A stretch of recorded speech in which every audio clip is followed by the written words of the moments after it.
Hey guys, can't be here today, so I wanted to make a quick video for you going over your warm-up. I think you guys probably know how to copy a segment, but if you're not sure, all you really have to do here is make the radius the length of that segment. You're going to use a straight edge, if it's going to let me use that, like this. Make a straight line, make sure it's longer than this one, and you're going to pick up your compass and make an arc like this, and that will be a copy of the segment.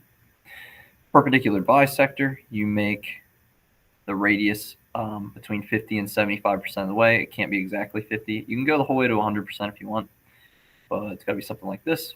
You're going to make your half circle. You're going to keep that same radius, flip it around, put your stationary point on the other end point, and make another half circle. Then you'll use your straight edge to connect those two intersections, and boom, you got your perpendicular bisector. So this should be easy. The ones people usually have questions on after last class are these two.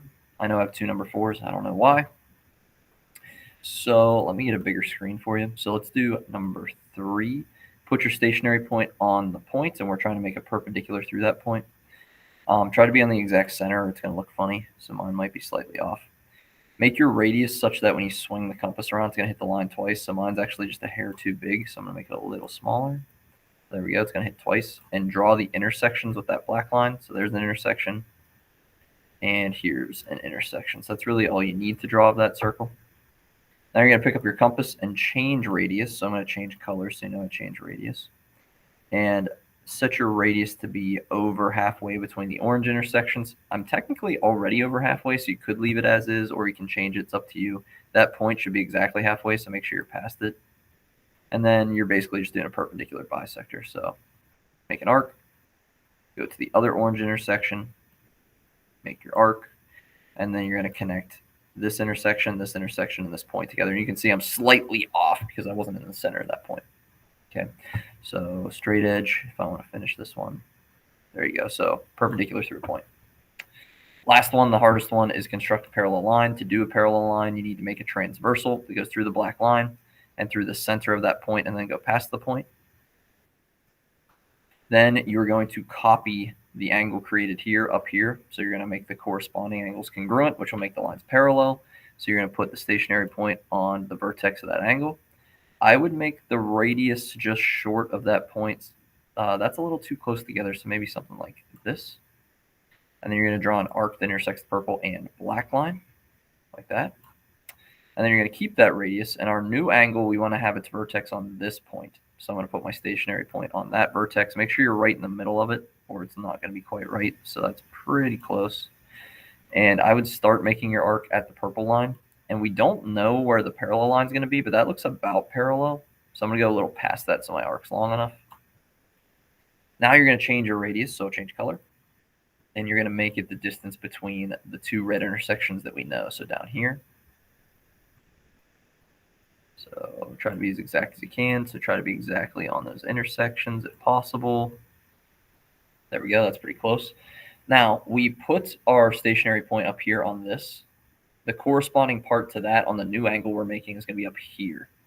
So that's where you're going to put your stationary point now. If people mess up, they usually put it on the point again, but we already used that. We already used the vertex, so we're not doing that again. So pick this up, put it on this point that we know, this intersection that we know, and you're going to draw an arc, and it's going to be blue this time. And then the intersection of that red and blue arc is going to create the parallel line, or the copy of that angle, so we'll know that it's parallel. So now we're going to connect that point together with that intersection, and ta-da, parallel line. Cool. So the next two are actually challenges. I don't think you actually knew how to do those. So let me show you real quick. They're actually kind of easy. Construct an equilateral triangle. Just use a straight edge and decide what you want your side lengths to be for your triangle. I don't know. That looks good enough. I wouldn't make it too big. Now you're basically going to copy the segment twice. So you're going to make the radius of your compass the length of that segment you just made. Now you're going to make an arc. If I want the vertex of my triangle to be up like this, I'm going to make an arc upwards. If you want it to be upside down like this, you can make your arc downwards. It doesn't really matter. I usually make it upwards. So I'm going to make my arc up this way. This is about the halfway point, so I keep going. I usually go to about 90 degrees because I know that that arc is not long enough.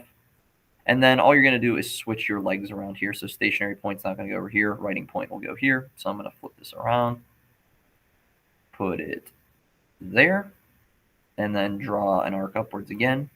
And then your triangle is going to have this is a vertex, this is a vertex, and this intersection is a vertex. So take your straight edge. Mine's a little finicky with how to do this, but it should work at least close. So like that, and like that. So you have an equilateral triangle. Easy. 30-degree angle. This one is a pretty good challenge, but actually, if you remember, equilateral triangles have sides that are all the same length. Because all the sides are the same length, we learned last unit the triangle inequality theorems, and one of them said the largest sides opposite the largest angle. So if all the sides are the same, all the angles are going to be the same. And since the triangle sum theorem says that the angles of a triangle should add up, the interior angle should add up to 180, that means all three of these angles have to be the same because of the same side length, so they each have to be 60. So if we want to make a 30-degree angle, all we got to do is bisect one of the angles of this equilateral triangle. So an angle bisector, all you're going to do is, I'm going to use this exact drawing. I'm going to take my compass, put it on the vertex, the angle I want to bisect. I'm choosing this one just because that's the one I like, but you could do any of the three. I'm going to change my color to orange so you know I have a different radius. And you're going to make any arc that goes through the base of the triangle, the bottom part of this angle, and this part of the angle. It doesn't really matter. So that'll work. Let me pick orange, actually, so you can see it. There we go. And now we're going to reset the vertex. So I'm going to make it, I don't know, pink sounds good. And we're going to make the radius the distance between those two orange intersections. And it's just kind of a coincidence that that's close, so don't worry about it. So something like that. So I change my radius, so I'm changing to pink. So you know I change radius. And now we know if we bisect an angle, it's going to be somewhere in the middle in here. So we're going to draw an arc that goes somewhere towards the middle. So like this. And then we're just going to put the stationary point on the other intersection and draw an arc again. The intersection of those two pink arcs will be the angle bisector. So go from the vertex, the angle we were bisecting, through the pink intersection. And now this angle right here or this angle right here will both be 30 degrees because we bisected a 60-degree angle. So it's 30-degree angle. So, big brain question for you. Knowing how you make a 30-degree angle by bisecting a 60 from an equilateral triangle, how do you think you make a 45-degree angle? Well, you should be thinking that you make a 90-degree angle and then bisect it. So real quick to do that, there's our line segment. Let's create a perpendicular bisector to make a 90-degree angle, so go over 50% of the way. Draw your half circle. Go here, draw your half circle. Connect those together. That's a 90-degree angle. Assuming I did that right. And then you're going to bisect this angle that we just made of the two purple lines. So let me change color. I'll make it, I don't know, red. So again, angle bisector one more time. Go to the vertex. Make your radius something that intersects both segments that create that angle. So like that. Now choose a new radius. That's the distance between the two red intersections. So I'm going to switch to blue. Draw it towards the middle of the angle. Flip it around. Go to the other red intersection. Draw it towards the middle of the angle. And we're going to connect the vertex of the angle, which was here, to this intersection here. And that should be 45 degrees because we just bisected a 90-degree angle. Ta-da. So this is a 45-degree angle we just made. There's actually other ways to make it. This is just the way that I do it. So, what do we have next? I think there's a couple other ones we should do. Making a triangle with three sides. So they'll give you the three sides. And remember, our inequality theorem says that any two sides added up must be longer than the remaining side. So the two smaller sides added up have to be longer than this side, which they are. I usually copy the biggest side first. So I'm just going to copy a segment. So to copy a segment, you draw a segment longer than the one you want to copy. So if I'm copying side 1, the longest one, I'm going to make this line longer than 1. I'm going to make the radius of my compass the length of segment 1 because we're just basically copying this segment. Pretty close, actually. We're going to put it here. I'm going to start my segment from the left side, and I'm just going to copy that. So basically here to here is going to be my base of my triangle. That's side 1. So I'll mark that with blue. Side 2, we'll mark it with red. So now I'm going to make the radius the length of the red one. That's pretty close. And pick one of the vertexes that we just created. So either this one or this one. I'm just going to go from the left because I read left to right. So I'm going to make an arc from there.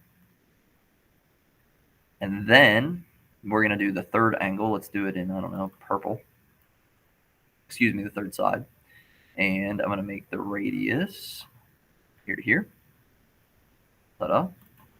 Make it a little longer. There we go. And then I'm going to go to the other vertex. So we made the red arc from this one. So that means we got to make the other arc from the other vertex that we did not pick. And I'm going to draw an arc that intersects that red arc. And now my triangle is going to go from this vertex to this intersection to this vertex. So you get your straight edge. And you're going to go from here to here. It's going to be a little picky, but that's okay. It's a little off. Try that again. Ta-da. There we go. So this is a triangle using those 3 sides. So this was side 1, this was side 2, and this was side 3. To make an isosceles triangle, you do the same thing. I'm not even going to show you, except you only use 2 different sizes. So for instance, I would just get rid of this, and I would just use this as a side length twice, so times 2. That's what I would do. Okay, I think that is it for this unit. So I'm going to make a separate video on a couple things I want you to do for the Construct a Town project. So anyway, thanks for listening.